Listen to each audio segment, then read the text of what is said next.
안녕하세요. 억척같이 살아온 60대 후반 여자입니다.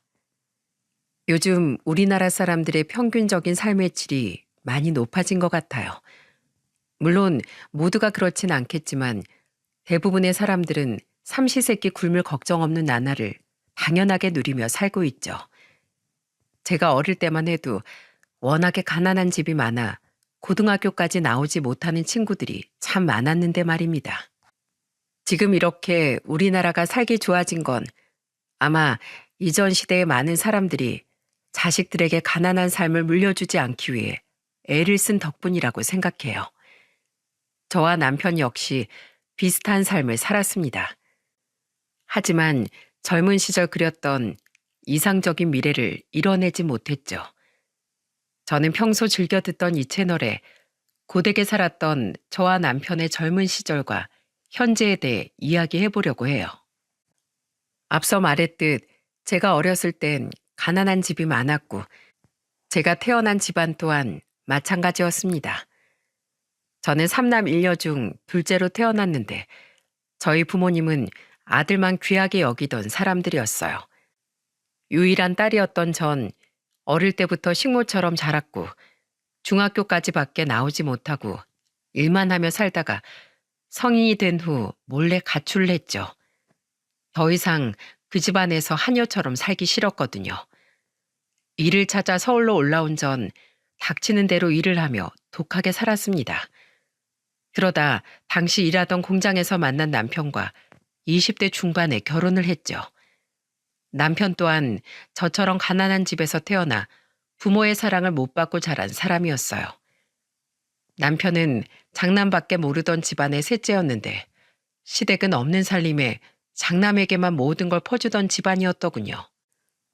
난 부모님이 돈 아깝다고 고등학교도 가지 말라는 거 싹싹 빌어서 겨우 고등학교 졸업장을 땄어. 가진 것도 없는데 가방끈까지 짧으면 나중에 정말로 세상에서 무시당할 것 같았거든. 시댁은 남편이 번 돈을 오롯이 시댁에 가져다 주지 못하게 될 게 뻔하자 결혼을 반대했습니다. 결국 남편은 철저히 자신을 돈줄로만 여기던 시댁과 인연을 끊은 채 저와의 결혼을 선택했죠. 그렇게 우린 양가 부모님 없는 조촐한 결혼식을 올린 후 부부가 되었어요. 우린 결혼한 후 연년생인 아들과 딸을 낳았습니다. 우리 애들만큼은 절대로 차별하지 말고 공평하게, 그리고 우리가 굶을지언정 애들만은 우리처럼 힘든 시절을 겪지 않게 잘 키우자 여보. 남편과 전 자식들을 위해 굉장히 억척스럽게 살았습니다. 남편은 공장 일을 하며 쉬는 날엔 막노동을 나갔고 저는 애들이 어느 정도 큰 후 낮엔 식당 일과 밤엔 술집 설거지를 하며 돈을 벌었습니다. 그리고 저와 남편은 간장 종지 하나를 두고 밥을 먹을지언정 애들 밥 위엔 고기 몇 점, 하다못해 계란 후라이 하나라도 올려주었죠. 밥도 제대로 못 먹고 살았던 우리 같은 서름을 자식들이 알게 하고 싶지 않았거든요. 그렇게 옷 두 벌을 기워 입고 또 기워 입으며 안 먹고 안 자고 살다 보니 아들이 중학교에 들어갈 무렵 우린 서울에 번듯한 자가도 마련할 수 있었습니다.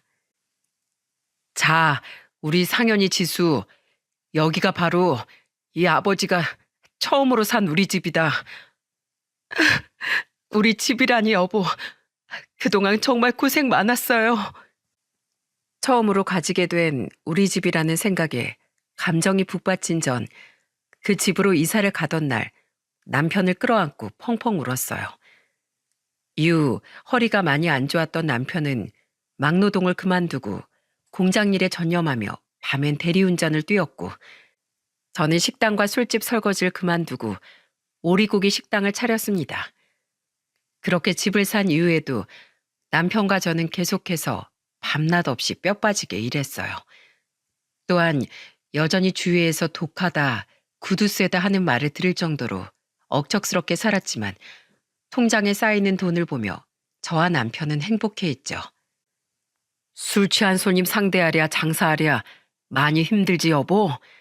이제 번듯한 우리 집도 있으니까 당신은 좀 쉬엄쉬엄 일해도 돼. 당신이 그렇게 열심히 사는데 아내 된 사람이 어떻게 그래요? 난 괜찮아요. 아직 나이도 젊은데 지금 좀 고생스러우면 어때요? 우리가 지금 열심히 살아야 나중에 우리 상현이 지수가 우리처럼 고생 안 하고 편하게 살게 하죠. 우리는 오직 자식들의 행복만 바라며 살았습니다. 그렇다고 마냥 아이들을 오냐오냐 버릇없이 키우진 않았어요. 둘째인 딸은 우리의 고생에 보답하듯 참 착한 효녀로 자라준 반면 첫째인 아들은 조금 철딱선이 없고 이기적인 성향을 가지고 있었는데 아들이 예의 없게 행동할 때마다 남편은 아들을 엄하게 혼내곤 했죠. 그렇게 열심히 살다 보니 아이들이 대학에 갈 무렵엔 집안 형편이 굉장히 나아졌습니다. 남편은 더 이상 대리운전을 뛰지 않았고 저 또한 가게 문 닫는 시간을 새벽에서 저녁으로 바꾸게 되었어요. 돈의 무서움도 소중함도 잘 알고 있던 남편은 아이들 또한 돈의 소중함을 알길 바랬습니다. 남편은 대학생인 아들과 딸에게 학비는 전부 지원해 줄지언정 용돈은 최소한만 주더군요. 용돈이 부족하면 너희들이 직접 일해서 벌어 쓰거라. 그래야 돈이 귀한 걸 알지. 학비 대출 안 받게 지원해 주신 것만으로도 감사하죠. 나 대학 들어가면 아르바이트 진짜 해보고 싶었는데 재밌겠다. 딸은 군말 없이 오히려 신나게 아르바이트를 시작했고 기특하게도 첫 월급을 받아 저와 남편에게 내복을 사다 주더라고요. 반면 아들은 처음부터 남편에게 투덜대기 바빴죠. 엄마랑 아버진 돈도 많으면서 왜 자식한테 돈을 아껴요? 아르바이트 할 시간에 하나라도 더 공부해서 학점 잘 받는 게 제 인생을 위해 더 이득이잖아요. 그래? 네가 그렇게 공부를 열심히 할 자신이 있단 말이지? 그럼 어디 한번 해보거라. 원하는 만큼 용돈 지원해 줄 테니까 이번 학기에 장학금 받을 만한 성적 한번 내봐. 아들은 신이 나서 학교를 다니는 내내 남편의 카드를 마음껏 긁고 다니더군요. 아무리 봐도 매일 친구들과 술 먹고 놀러 다니느라 바쁜 것 같았지만 남편은 자신이 제안한 몇 달 동안 잠자코 아들의 행동을 지켜만 봤어요. 아니나 다를까 아들은 장학금은커녕 놀기만 하다가 학점 경고까지 받았습니다. 그 뒤 남편은 예전에 주던 최소한의 용돈까지 아들에게 일절 지원을 끊어버렸죠. 그리고 그동안 아들에게 지원해준 만큼의 액수로 방학 때 딸을 유럽 여행을 보내주었어요. 넌 그만한 돈을 전부 술 먹고 노는데 탕진했고 부모가 준 돈을 감사하게 여길 줄 알았던 네 동생은 유럽 여행하며 인생 경험을 쌓는데 쓸 수 있었다. 상현아, 널 미워해서 내가 이러는 게 아니야. 부디 이번 일로 네가 깨달은 바가 있었으면 좋겠구나. 아들은 울상을 짓고 아르바이트를 시작해야만 했습니다. 저도 남편도 아들이 대체 언제 철이 들려고 저러는 건지 걱정이 가득했죠. 시간이 흘러 아들은 중견회사에 취직했고 교대를 졸업한 딸은 초등학교 교사가 되었어요. 그리고 30줄에 접어든 두 아이는 모두 결혼을 했습니다. 그쯤 우린 서울의 노른자 땅에 상가 건물 한 채를 소유하고 있었고 남편은 그 건물을 운영하는 수입으로 저는 남편 건물의 1층으로 오리고기 가게를 이전한 후 평일에만 장사를 하며 유유자적하게 살고 있었어요. 남편은 아들과 딸에게 각각 2억 상당의 남편 명의로 된 서울 외곽의 작은 아파트를 마련해 주었죠. 그리곤 두 아이에게 똑같이 이렇게 말했습니다. 월세 개념으로 한 달에 50만 원씩만 받으마. 1억은 지원해 주는 셈 칠 테니 나머지 1억은 다달이 그렇게 갚거라. 그 돈을 다 갚으면 그때 내가 명의를 돌려주마. 딸과 사이는 대출 없이 시작할 수 있게 되었다며 저와 남편에게 고마워했지만 아들과 며느리는 불만스러운 표정을 짓더군요. 아버지 또 그러신다. 돈도 많으시면서 주려면 그냥 주시지. 싫으면 안 받아도 된다. 1억만 지원해 주랴? 아니에요. 누가 싫댔나요? 뭐 그냥 해본 말이에요. 사실 남편은 자식들에게 1억을 돌려받을 생각이 없었어요. 하지만 그 생각을 딱히 자식들에게 말하진 않았죠. 살다 보면 목돈 모으는 게 마음처럼 쉬운 일이 아니잖아. 이렇게라도 내가 애들도 모아서 더 보태서 돌려줘야지.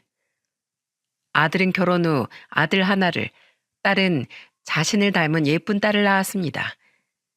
회사원이었던 며느리는 오롯이 돈과 자식에만 시간과 관심을 쏟느라 가족 행사나 시댁길엔 무관심한 했던 반면 음식점을 운영하던 사위는 우리에게 무척이나 잘했어요. 김서방, 아니 연락도 없이 이 주말에 어쩐 일인가? 아버님하고 등산 약속이 있어서요. 괜히 먼저 말씀드리면 저 때문에 또 음식 차리실까 봐 말씀 안 드렸어요. 그리고 장모님, 이거 스카프예요. 백화점에 갈 일이 있어서 들렸다가 장모님 생각나서 하나 샀어요. 일찍이 아버지를 여의고 홀어머니와 살았다던 사위는 특히 제 남편을 굉장히 좋아했습니다. 자신에게도 아버지가 생겼다며 말이죠. 사위는 종종 남편과 둘이 만나 술을 마시기도 하고 등산과 낚시를 다니기도 했어요. 아들놈은 부모한테 영 무심한데 내가 우리 사위 덕에 아들 가진 부모의 기쁨을 알게 됐어. 고맙네 김서방. 남편 또한 그런 사위를 굉장히 아끼고 좋아했습니다. 한 번은 딸이 결혼한 지 2년 뒤 사위의 음식점이 건물의 갑질과 블랙 컨슈머의 악의성 게시글로 인해 많이 어려웠던 적이 있었어요. 그때 남편은 힘들어하는 사위에게 선뜻 큰돈을 내어주더군요. 남자가 열심히 살다 보면 망할 때도 있고 잘 될 때도 있는 거야. 어깨 펴고 기죽지 마. 돈은 천천히 갚아도 되니까 우선 급한 불부터 끄고 잘 버텨봐. 감사합니다, 장인어른. 제가 사정 나아지면 꼭 장인어른 돈부터 제일 먼저 갚겠습니다. 사실 남편은 그 돈을 별로 돌려받을 생각이 없었어요.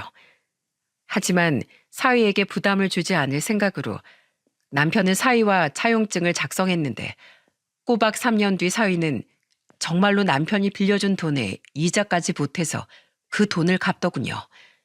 남편은 사위를 기특해하며 그 돈을 돌려주려고 했는데 사위는 끝끝내 그 돈을 받지 않았어요. 당연히 갚아야 할 돈이라면서 말이죠. 나도 그 돈을 받을 생각이 없었다네. 그럼 이렇게 하지. 지금 자네랑 지수가 살고 있는 그 집 남은 1억 이걸로 받은 셈 치고 명의를 지수 명의로 돌려주겠네.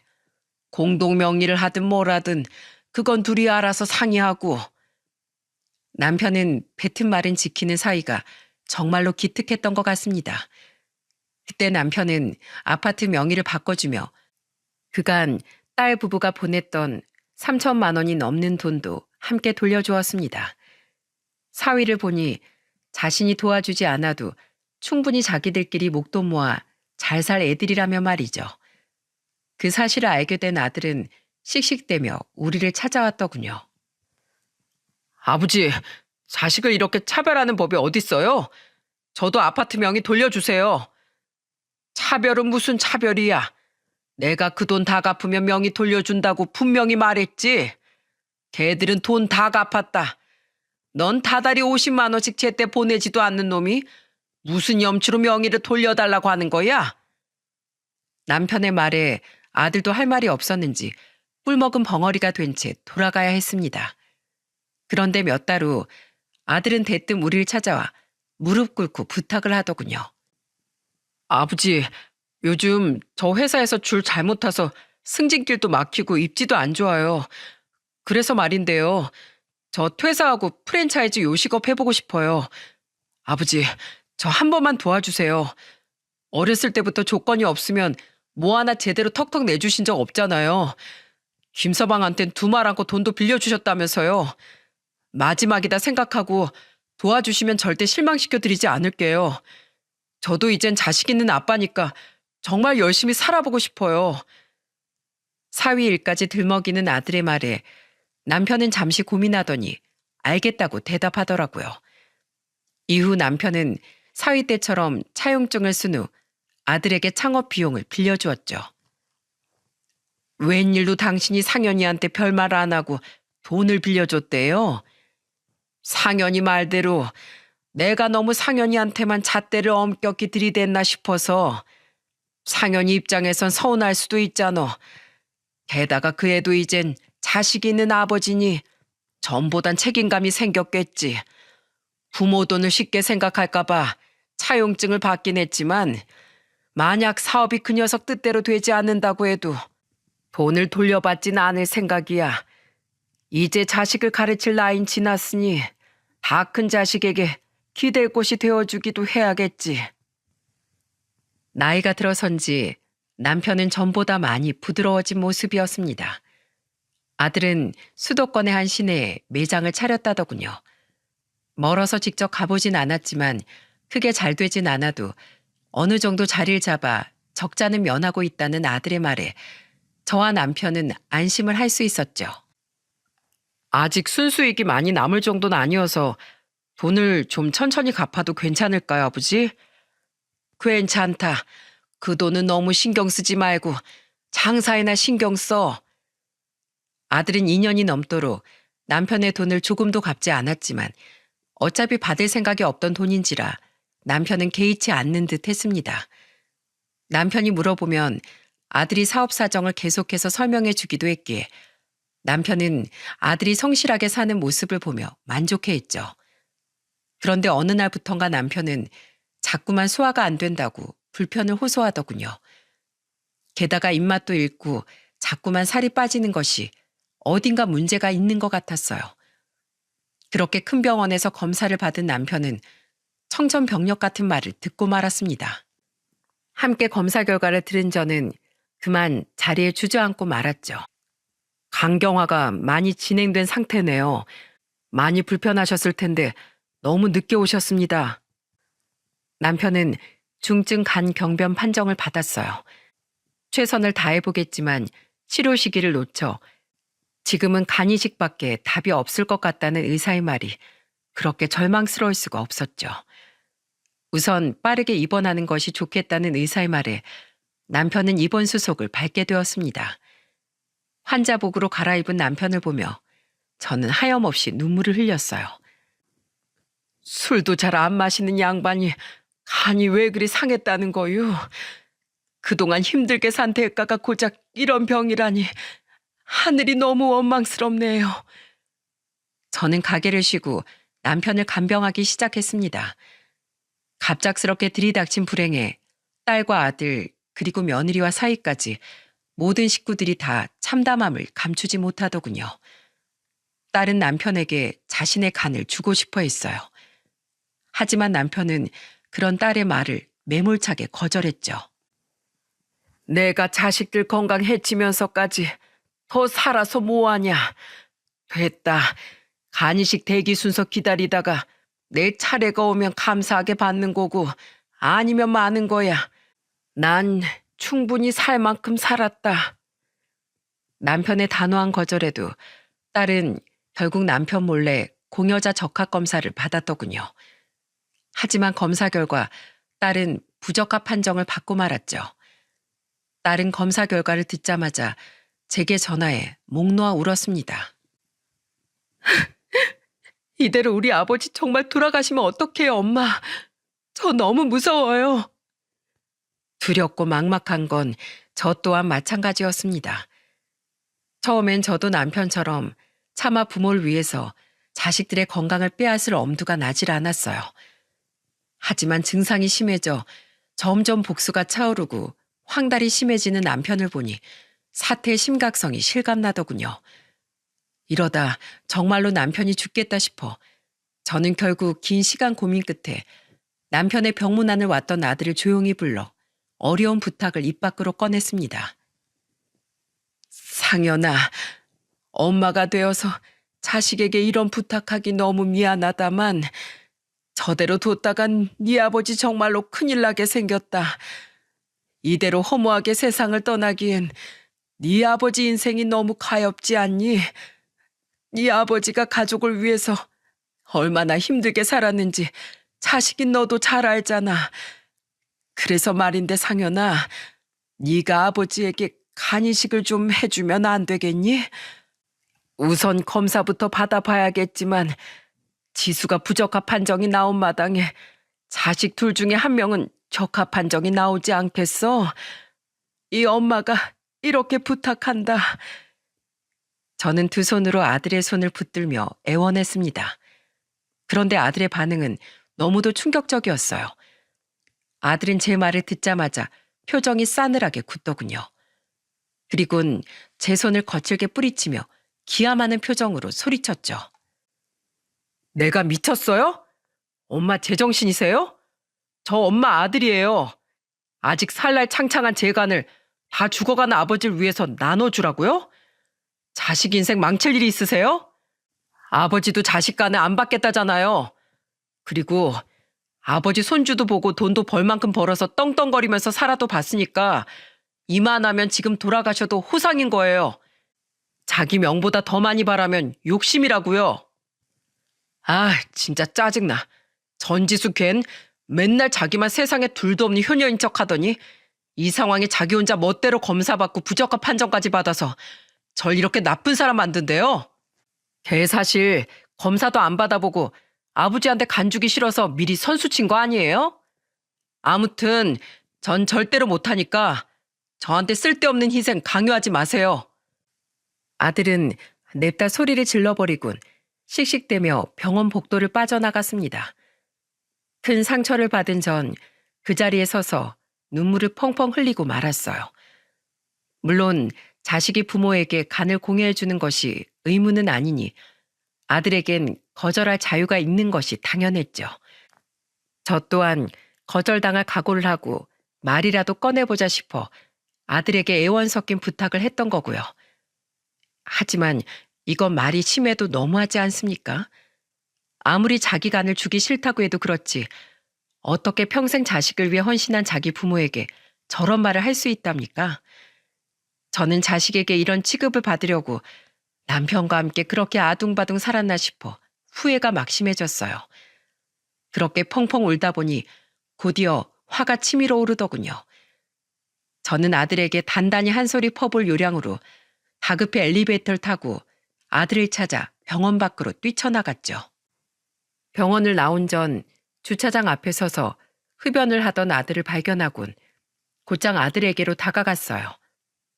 아들은 누군가 통화를 하고 있었는데 아들의 대화 내용을 들은 순간 저는 충격을 받은 나머지 그 자리에서 다시금 굳어버리고 말았습니다. 노인네들이 노망났나 봐. 나한테 글쎄 간이식을 해달라고 했다니까? 내가 미쳤냐? 적합 판정 나오면 어쩌려고 검사를 받아? 이대로 노인네 돼지길 기다리면 자연스럽게 지금 사는 집도 내 명의가 되고 술집 차리면서 빌려준 돈도 안 갚아도 될 텐데 아버지 아직도 내가 프랜차이즈 식당 하는 줄 알지 유흥주점 차린 건 꿈에도 몰라. 그딴 프랜차이즈 차려서 언제 돈 벌어? 옆에 여자 앉히는 술집 같은 걸 해야 지금처럼 호구들이 돈을 펑펑 쓰지. 아무튼 구두쇠 같은 노인네가 예전부터 돈 가지고 사람 약 올리는 거 짜증나서라도 돈 절대 갚을 생각 없었는데 곧 죽는다니까 완전 땡큐 아니냐? 차용증 쓴 것 때문에 돈 갚으라고 할까봐 맨날 장사가 잘 안 된다. 본사에서 자꾸 인테리어를 새로 하라고 요구한다 하면서 이 핑계 저 핑계 대느라 얼마나 피곤했는데 구두쇠 영감탱이 그렇게 돈 가지고 나한테 갑질하더니 꼴 좋게 됐다. 천벌 받은 거지 뭐. 제가 지금 대체 무슨 소리를 들은 거랍니까? 아들이 우릴 속이고 유흥업소를 운영하고 있었다는 사실만 해도 기함할 만한데 그 나머지 말들이 더더욱 충격적이더군요. 아무리 아들이 저밖에 모르는 애였다지만 자기 이득을 위해 부모의 죽음을 기뻐하는 호로 자식인 줄은 꿈에도 상상하지 못했으니까요. 눈에서 피눈물이 흐른다는 말이 무슨 말인지 그때 처음으로 알 것 같았습니다.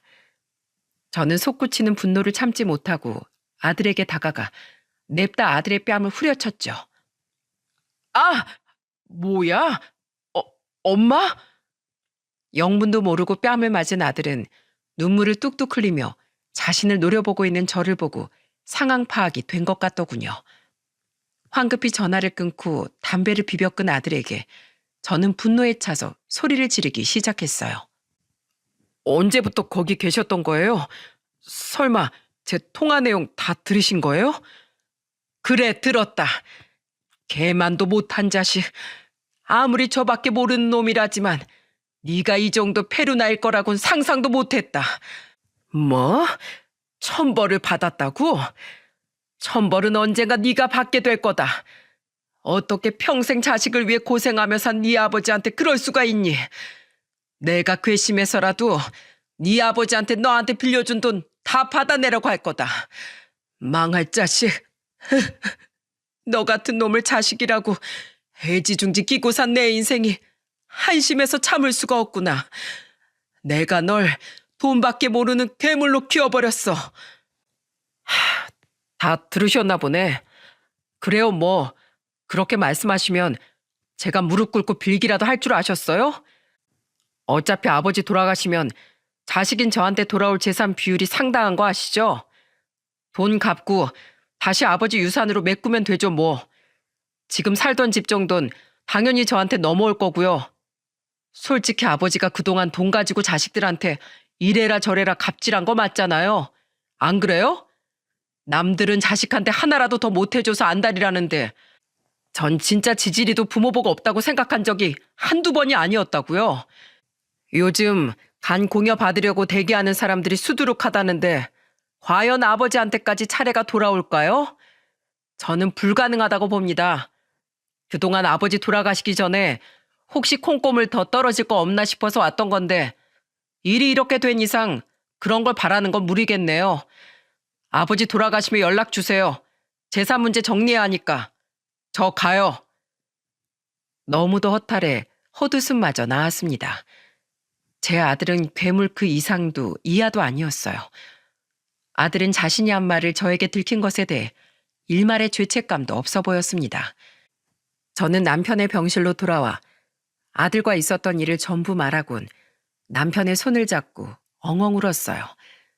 남편은 아들에 대한 분노를 참지 못하고 불끈 쥔 주먹을 부들댔죠. 그 한심한 놈이 그렇게 돈만 밝히더니 결국 갈 때까지 가꾸려.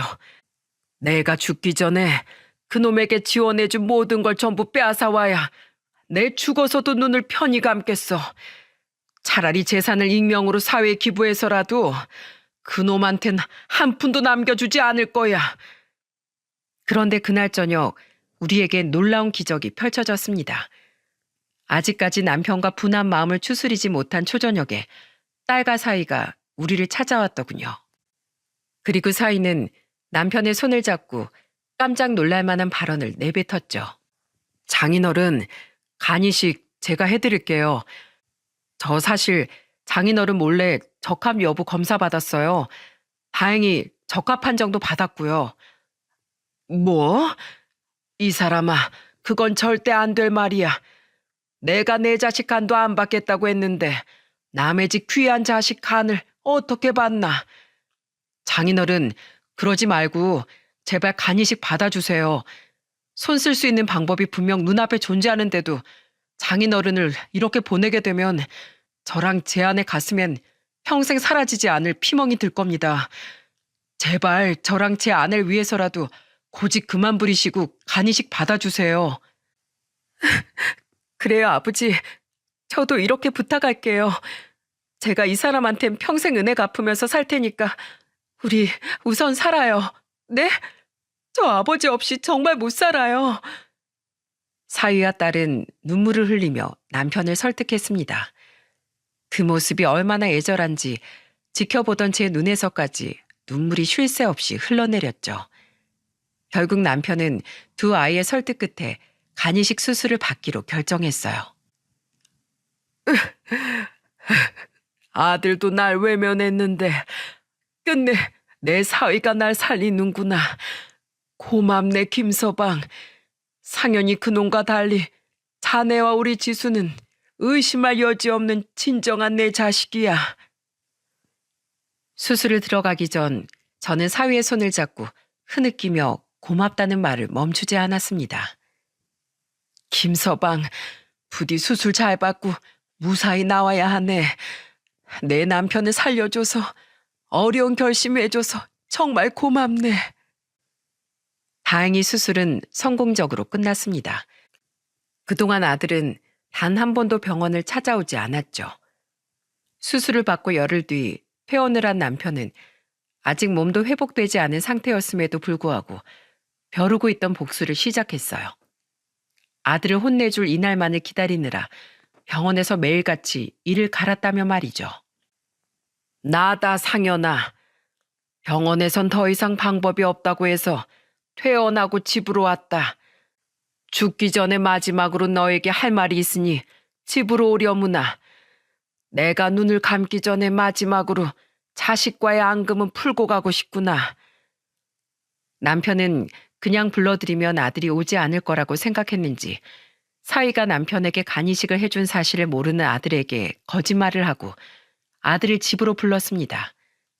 앙금을 풀고 싶다는 남편의 말에 아들은 유산 이야기를 하려나 싶었는지 아주 콧노래까지 부르며 집으로 달려왔더군요. 그렇게 남편과 저 그리고 딸과 마주한 아들은 남편의 입에서 나온 폭탄 발언에 얼빠진 표정을 짓고 말았죠. 나 김서방이 간이식 해줘서 수술받고 퇴원했다. 네? 아니 아버지, 죽기 전에 마지막으로 할 말이 있으시다면서요? 그럼 지금 저한테 거짓말하신 거예요? 그래, 너도 나한테 유흥업소가 아니라 프랜차이즈 식당 차렸다고 거짓말했잖니. 그래서 나도 너한테 아무런 죄책감 없이 거짓말 좀 해봤다. 넌 내가 죽으면 내 돈 꿀꺽 갈 생각에 신나 있었다며? 그런데 어쩌냐? 내가 이렇게 김서방 덕에 멀쩡히 살아 돌아와서. 아버지, 그게요. 전부 오해세요. 그냥 그땐 친구랑 통화하다가 허세 한번 부려본 거예요. 말도 안 되잖아요. 자식이 돈 때문에 부모가 죽길 바란다는 게요. 안 그래요? 근데 그 상황에서 엄마가 대뜸 제 뺨을 때리면서 뭐라고 하니까 저도 욱해서 마음에도 없는 말 했던 거예요. 믿어주세요.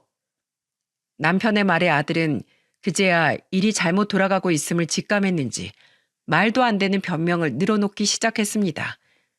하지만 이미 아들에게 마음이 돌아선 남편에겐 씨알도 먹히지 않을 소리였죠. 남편은 아들에게 싸늘한 목소리로 통보했어요. 그동안 네가 월세라고 드문드문 보내준 돈 700만 원 돌려주마. 대신 내 명의의 집에서 나가라. 난 괘씸해서 더는 널 내 아들로 생각 안 할 거다. 내가 빌려준 돈도 당장 안 갚으면 법적 소송을 불사해서라도 다 받아낼 거야. 아버지! 부를 것 없어. 난 그동안 어떻게든 너에게 인생을 똑바로 가르치려고 최선을 다해 노력했어. 하지만 그런 내 노력은 전부 헛수고였던 모양이다. 자식인 네가 날 저버렸으니 나도 더 이상 네 부모로 살기 싫다. 집은 당장 내놓을 테니까 나 입원한 동안 바쁘다면서 딱 2번 5분씩 얼굴 보인 네 아내랑 자식 데리고 당장 나가라. 안 나가면 경찰 불러서 쫓아낼 테니까 험한 꼴 보이기 싫으면 제발로 나가. 알았어? 아버지, 정말 자식한테 이렇게까지 하셔야겠어요? 제가 말실수한 거라고 분명 말씀드렸잖아요. 좋아요. 집에서 나갈게요.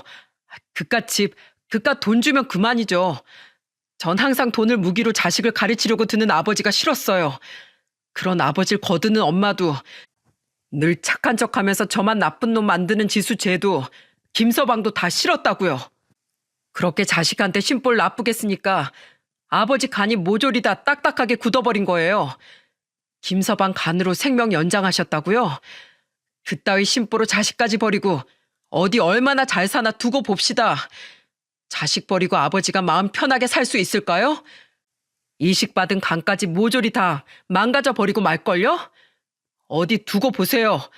저 이렇게 물먹인 죄 언젠가 꼭 그대로 돌려받으라고 제가 밤마다 물 떠놓고 기도할 테니까 어디 한번 잘 먹고 잘 살아보시라고요. 오냐, 내가 꼭 만수무강 해주마. 고얀 놈, 차용증에 약속된 기한 얼마 안 남은 거 알지? 전부 다 토해내라. 안 그러면 네 그 더러운 술집으로 소장을 날려버릴 테니까. 넌 진짜로 널 위해주는 부모를 그깟 돈 때문에 잃은 오늘을 평생 후회하며 살게 될 거다. 아들은 자신의 애원이 통하지 않자 곧바로 사납게 돌변했고 끝내 남편에게 악당까지 퍼붓더군요.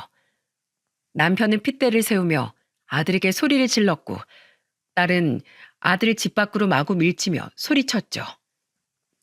나가 이 개자식아. 넌 이제 내 오빠도 아니야. 부모님 눈에 피눈물 내고 네가 잘 살 것 같아?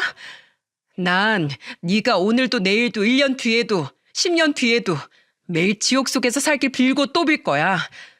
감히 내 부모님 눈에 피눈물 나게 한 죄값 언젠가 톡톡히 치를 날이 올 거라고.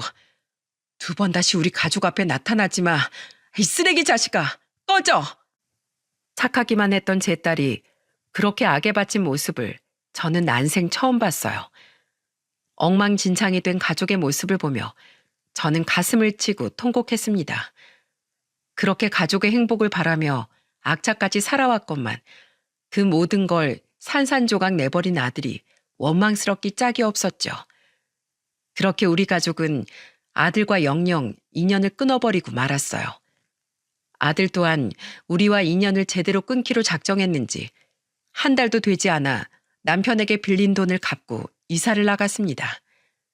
그 아들의 그 며느리라고 며느리 또한 우리에게 연락 한 통 하지 않았죠. 남편은 그 집을 판 돈을 전부 사위에게 주었어요. 장인어른, 전 이 돈 필요 없습니다. 저번에도 그렇고 저는 제가 노력해서 얻은 돈이 아닌 걸 욕심낼 생각 전혀 없어요. 이러려고 장인어른께 간이식을 해드린 건 더더욱 아니고요. 이러시면 제 진심이 왜곡되지 않습니까? 그래도 밖에 내 목숨값일세. 그리고 이 돈이 자네가 내게 양보해준 건강의 값어치에 발끝만도 못 미친다고 난 생각하네. 그러니 내 마음 편하게 해주기 위해서라도 그냥 받아주게. 차라리 이 돈을 보태서 더 큰 집으로 이사 가는 건 어떤가? 혼자 사시는 사부인도 모시고 살 수 있게 말이야. 좋은 생각이다, 여보. 안 그래도 어머님 요새 부쩍 건강이 많이 안 좋아지셨잖아. 지금 집은 방이 작아서 모시러 엄두를 못 냈는데 이참에 이사 가서 어머님 모시고 살자. 다른 건 몰라도 어머님이 조금이라도 젊으실 때 함께 시간을 보내는 것만큼 중요한 것도 없잖아. 사위는 자신의 홀어머니 이야기가 거론되자 그제야 머뭇거리며 남편이 주는 돈을 받겠다고 하더군요. 그리곤 바닥에 무릎을 꿇고 고개를 숙여 남편과 제게 큰절을 했죠. 정말 감사합니다, 장모님, 장인어른. 저희 어머니가 정말로 기뻐하실 거예요. 매번 이렇게 도움만 받아서 제가 정말 면목이 없습니다. 면목 없는 건 오히려 날세 이 사람아. 자식 간을 빼앗아가는 사돈이 미울 법도 했건만 자네랑 수술 받던 날 내게 다행이라고 축하한다고 말씀해 주시던 사부인의 고마운 얼굴을 내 잊을 수가 없네. 그런 선한 모친 아래에서 자랐으니 자네 또한 그렇게 됨됨이가 바른 걸 테지. 자네가 내게 준 두 번째 인생을 나 또한 절대로 헛되게 쓰지 않겠네. 정말 고마우이. 또한 저는 사위에게 또 다른 제안을 했습니다. 김서방, 자네 요즘 마스크 시국 때문에 다시 장사가 힘들어졌다지? 그 못된 건물주가 그 와중에 월세까지 올려달라고 요구했다며. 그러니 이참에 그냥 그 건물에서 나오는 건 어떤가? 네? 하지만 그럼 당장 장사는 어떻게 하고요? 우리 건물로 들어와. 평생 월세와 관리비 전부 무료로 해줄 테니까. 자네 장인이랑 이미 다 상의한 거야. 난 이제 70이 다 돼서 어차피 힘들어서 가게 접으려고 했으니 그 자리로 들어오게. 다른 사람에게 세 주는 것보다 가족인 자네가 들어와 준다면 그것만큼 우리에게 반가운 일도 없지. 우리 건물 나름 노른자 땅에 있는 거 알지? 유동인구도 많아서 밥 장사하기 딱인 위치야. 말은 안 했어도 그동안 가게 때문에 마음고생이 심했는지 결국 사위는 눈물을 뚝뚝 떨구더군요. 사위의 마음고생이 너무도 잘 느껴져 저는 그런 사위를 꼭 안고 위로해 주었죠. 그렇게 저는 식당을 그만두고 사위는 우리 건물로 들어오게 되었습니다. 남편이 사위에게 간이식을 받은 지도 2년이 흐른 지금 다행히 큰 부작용 없이 남편과 사위는 둘 다 건강을 되찾았어요. 한 가지 변화가 있다면 두 사람 다 수술 이후 술을 끊었기에 둘은 더 이상 함께 술잔을 기울이지 못했다는 점이죠.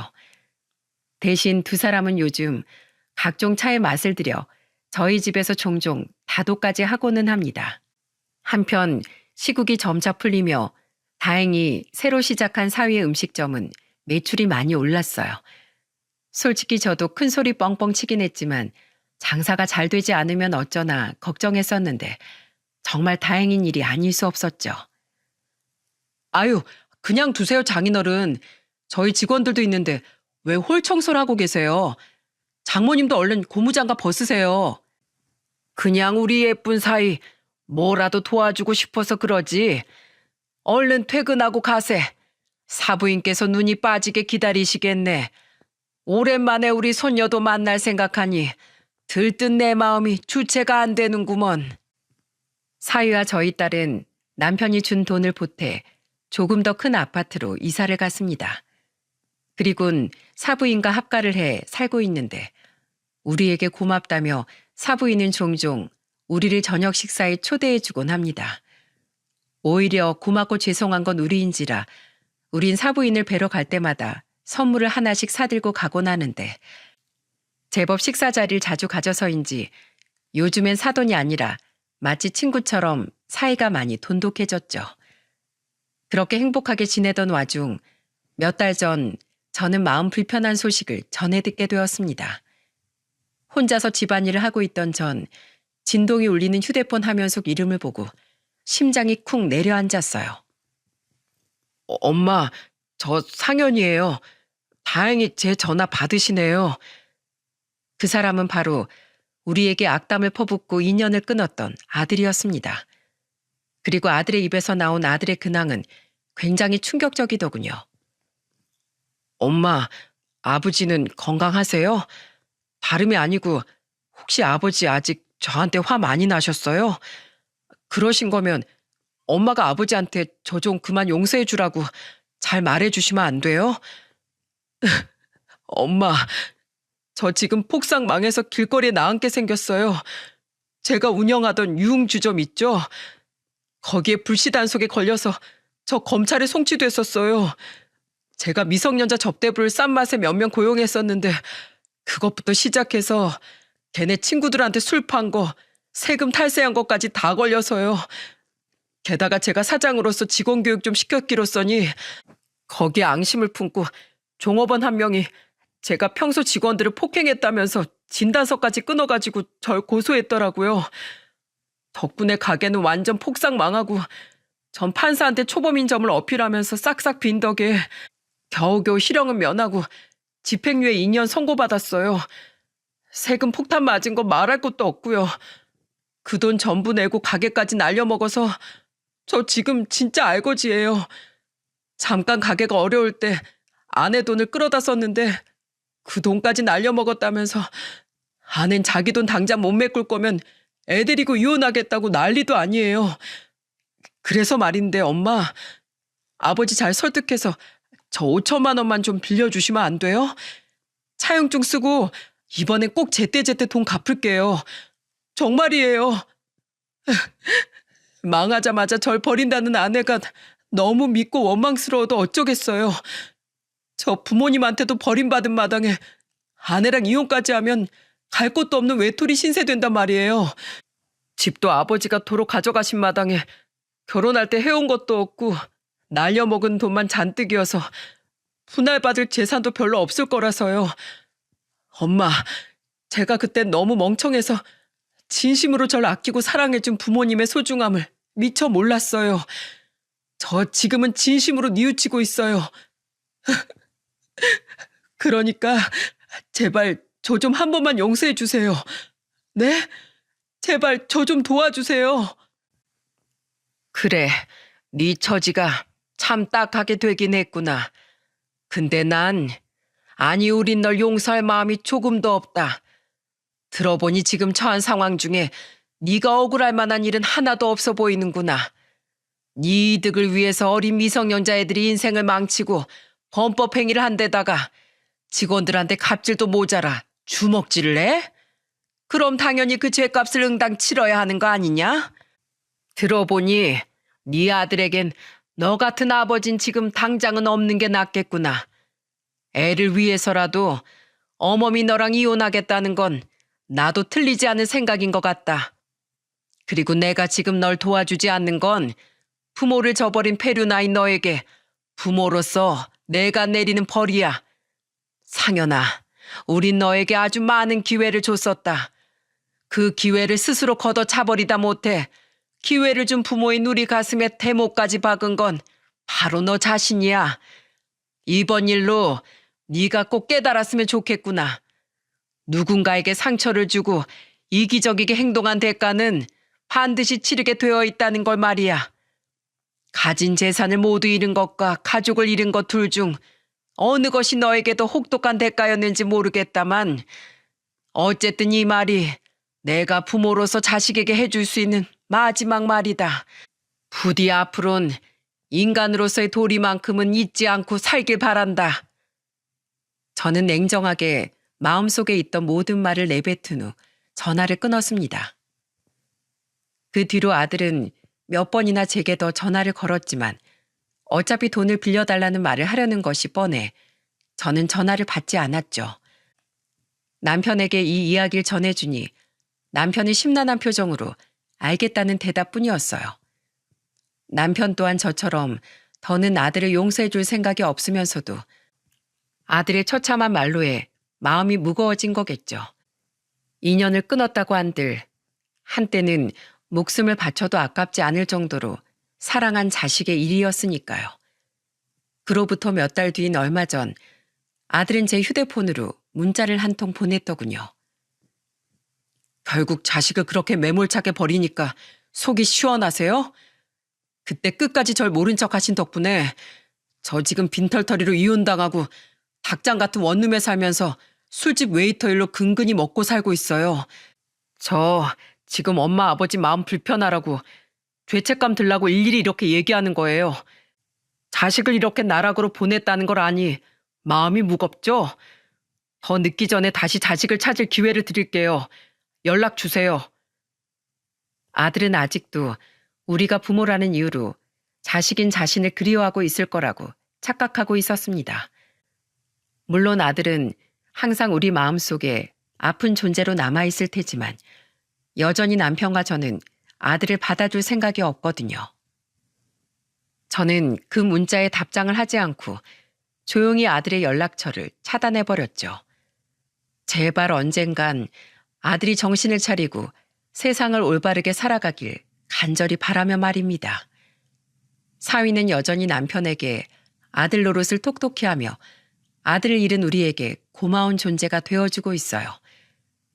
좋은 아들이자 사위, 우리 딸의 다정한 남편, 손녀의 듬직한 아빠로서 모범적인 삶을 살고 있는 우리 사위에게 저와 남편은 평생 고마운 마음을 가지고 은혜를 갚으며 살아갈 생각입니다.